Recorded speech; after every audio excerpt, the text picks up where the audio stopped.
hard. Clean bottom end turn. He needs to get up to that lip, Manny. And he has done so. Lord! Wow. Putting everything on the line. Jared Houston just seeing this meaty, heavy section and going for it. The leaderboard round was actually pretty comfortable this time.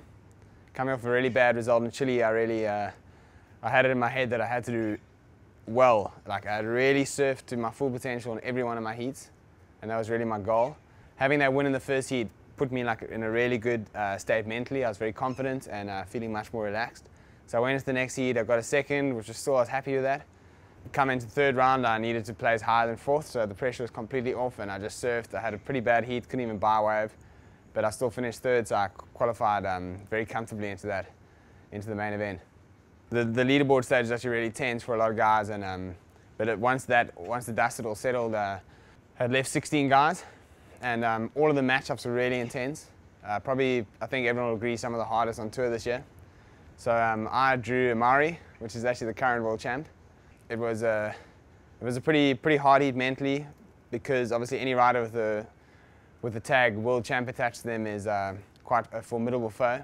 I just went into that heat just try to forget who he was and who I was surfing against, and just surf to the best of my ability. My game plan was to get busy early. I'd been watching some of the other heats. I got busy early, got a couple of small scores and just built on that until right at the end of the heat I got 8.5 for like a really nice running wave, a barrel to a fairly big invert. And that put me into a pretty commandable lead. I think Amari needed a 9.5 to advance. The last time I surfed with Amari Liver in man-on-man, he beat me. So it was really good to get one up on him this time. So on the final day, the really big day of the competition, I was seeded through the quarterfinals, and I came up against Pierre-Louis Costas. He and myself are around about the same age, so I think there's that air of competitiveness between us.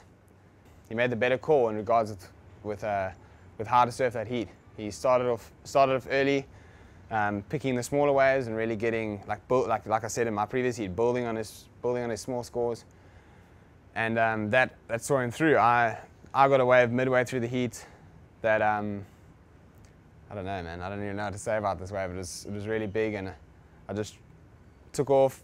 And when I was taking off, I couldn't really quite decide what to do, whether to pull into the barrel or just race for the close. I decided to race for the end. And as I was coming to the bottom, I was like, wow, this wave's really big. And it was just pitching so fast, so fast. And I was coming at the bottom, and I was just like, I don't think I'm going to get there in time. But I knew that I just had to commit, like everyone on the beach was watching, and I needed the score, and I just went for it, and I got absolutely demolished. I committed to it, and I was actually rewarded like a 4.75, which had never been done before in a contest. It was the highest score ever until the final that had been awarded to an incomplete maneuver, which I think is pretty cool to see it happening, because it encourages guys to go much bigger. So yeah, that was the first wave. I got both fins blasted off, my leash wrapped around my body completely, and I was really rattled. Like, I was getting pulled down, there's a lot of water moving around. Luckily the jet ski got to me quickly. He took me back out. I had like another 15 minutes left of that heat. I caught a left and did a nice invert. We got a 7 point something. And that actually put me into a really good position, a position I didn't think I was going to be able to get into, and I only needed 5.75 to advance. And the rest of the heat just didn't go my way. In the last 10 seconds of the heat, like a really big wave came through, and Pierre was on the inside for it. And I just thought, like, I'm not going to let this guy go. Like, he's capable of anything, and if you're in priority, you just got to take control of the situation, just go. So I decided, oh, I'm going to go, like, no matter what. And I paddled into this thing, and as I got into it, I was like, man, this is just thing's just closing out on me.